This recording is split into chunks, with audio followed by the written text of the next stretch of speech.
Professor Dave here. Let's examine how a cell regulates gene expression. He knows a lot about the science stuff. Professor Dave explains.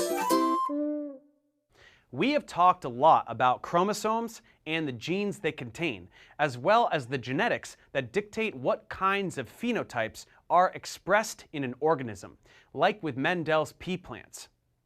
But how does gene expression work on the molecular level, and how is it regulated? We have already discussed transcription and translation in the biochemistry series.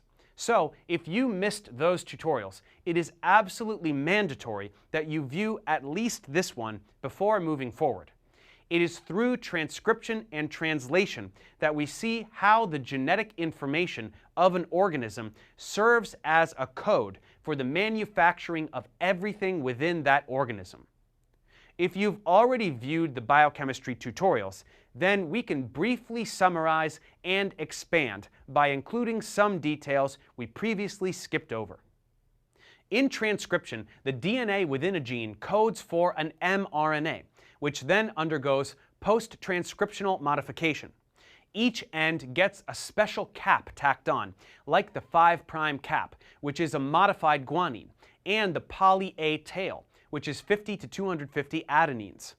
Then a protein complex called a spliceosome will cut out sections called introns, and other sections called exons come together to form a smaller mRNA, which then moves from the nucleus to the cytoplasm. This is where translation occurs. In translation, the mRNA, a ribosome, and many tRNAs work together to produce a polypeptide. Some of these polypeptides will then be complete, but others will instead undergo folding, likely in the endoplasmic reticulum, and sometimes modification in the Golgi apparatus, where groups like sugars, lipids, or phosphates are attached. Then the proteins are delivered to where they need to go. This sum process, otherwise known as the central dogma of molecular biology, illustrates how gene expression generates all of the proteins in your body.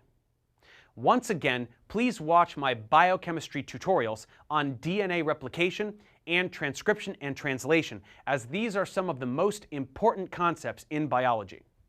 Once those processes are understood, we can begin to analyze all of the complex interactions that regulate gene expression. We know from learning about mitosis that every cell in your body, except your gametes, contains all of your genetic information, and therefore all of your genes. But different cells in your body serve different purposes. Some are muscle cells, some are nerve cells, some are liver cells. So different cells need to express different genes. How does a cell know which genes to express and which to leave dormant so that it can serve its particular purpose? This is done through regulatory mechanisms. These evolved very early in the timeline of life on Earth because single-celled organisms had an advantage if they only expressed the genes that code for proteins that are needed by the cell in a given moment. If a particular resource that the organism needs is plentiful nearby, it should stop self-producing that substance to save energy. If it is sparse in the environment, it needs to kickstart production to survive. This kind of metabolic control is self-regulating because the products of certain enzymatic pathways act as inhibitors for those pathways. So if there is a lot of a certain metabolite accumulating in a cell, it slows down the pathway by which it is generated. This is called feedback inhibition. But how exactly does this work on the molecular level? Well, bacterial cells utilize operons, so even though eukaryotes don't have these, they will be important for us to understand. Operons work like this.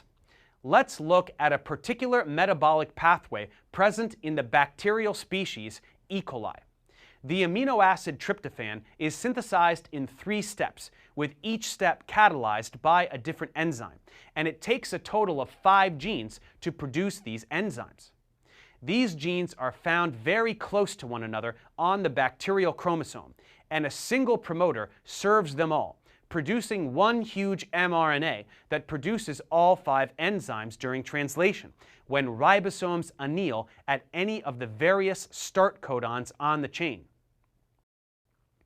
This means that these 5 genes are coordinately controlled. Any influence on the transcription of these genes will impact the production of all of these enzymes. There is a segment of DNA, in this case in between the promoter and the first gene, which operates as an on-off switch. This is called an operator, and it controls whether RNA polymerase has access to transcribe or not. The promoter, the operator, and all these genes are altogether called an operon. Normally, the operon is on, but something called a repressor can bind to the operator, which then blocks access to the promoter, so RNA polymerase can't do its job. If the genes can't be transcribed, the enzymes can't be produced, and the cell can't build tryptophan. This repressor is specific to this operator, so it doesn't do anything to other genes, and it is a protein, which is a product of a different gene somewhere else in the DNA. This tryptophan-specific repressor is produced regularly, but in an inactive state that has little affinity for the operator. When tryptophan binds to the active site of the repressor, it changes shape to become an active form that has much more affinity for the operator, so it will bind and stay on for quite some time, thus turning the operon off, inhibiting gene expression and limiting further tryptophan production. The more tryptophan there is in the cell, the more repressors that will be activated to inhibit gene expression. The less tryptophan there is, the less inhibition there will be. While we just saw an example where a gene is typically on unless repressed, there are also genes that are typically off or silenced unless activated. In E. coli, again, there are genes that, when expressed, produce an enzyme that will metabolize lactose, a disaccharide, into individual monosaccharide units, glucose and galactose. There is typically a repressor bound to the operator that corresponds to these genes, but an isomer of lactose called allolactose will bind to the repressor and deactivate it, thus allowing for transcription of the gene, enzyme production, and higher levels of lactose metabolism. These two examples both demonstrate negative gene regulation. One repressed gene expression, and the other deactivated a repressor, so the signaling molecules do not interact directly with DNA. There can also be positive gene regulation, where a signaling molecule like cAMP will bind to a protein called an activator, which will then bind to DNA and directly stimulate gene expression by increasing the affinity that RNA polymerase has for the promoter. So negative and positive gene regulation are both methods by which signaling molecules interact with operators, repressors, and promoters to regulate the frequency with which certain genes are expressed. Regulation gets more complicated than this, however. Many cells need to do more than respond to levels of glucose or lactose. When a fetus grows, cells are dividing and becoming specialized, and each cell acquires a distinct role on the basis of selective gene expression. Nerve cells and liver cells and skin cells are very different from one another, even though they all possess the same genetic material, and the secret behind this is strict regulation of gene expression. In any given cell, some genes are expressed and some aren't. An easy way to turn genes on and off has to do with the way that DNA is wrapped around histones to form nucleosomes. When bound to histones, genes can't be expressed. In order to express a gene, the gene must become accessible. This can happen if an enzyme modifies a histone through acetylation, methylation, or phosphorylation, thus decreasing its affinity for DNA.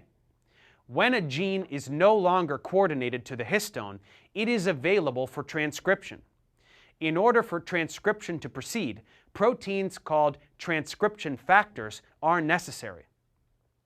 Some of these bind to a section of a promoter, usually in a region called a TATA box, as thymine-adenine pairs are easier to pry apart, given that they make one fewer hydrogen bonds than a CG pair. Binding to DNA occurs due to a binding domain that has affinity for a specific sequence of nucleotides in the promoter.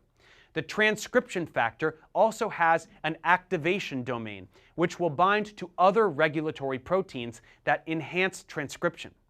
A transcription factor can have one or more of either of these types of domains. In addition, there are other control elements farther away from the gene called enhancers that interact with proteins called activators. When activators bind to the enhancer, another protein can bend DNA to bring the activators closer to the promoter where the transcription factor can be found.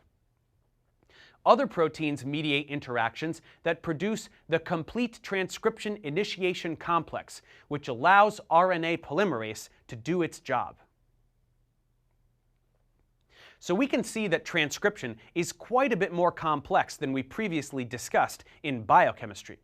There are many proteins involved when any gene is being transcribed, and so regulation of the levels of these proteins can regulate the expression of other genes. Some genes can only be transcribed when specific activator proteins are present, and this may only occur at a specific time, like hormones carrying a message to promote the expression of genes whose products trigger development during puberty.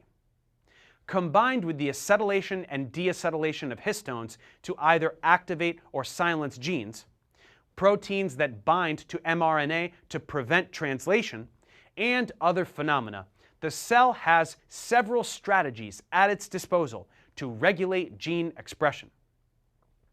A combination of these regulatory strategies therefore allows a relatively small number of inputs to regulate thousands of genes independently. Although these interactions are much more complex than we have depicted here, they tend to follow these principles, and with a basic understanding of both gene expression and cell division, we are now ready to look at more complex systems. Let's move on to some of these now. Thanks for watching, guys. Subscribe to my channel for more tutorials. Support me on Patreon so I can keep making content. And as always, feel free to email me, ProfessorDaveExplains@gmail.com.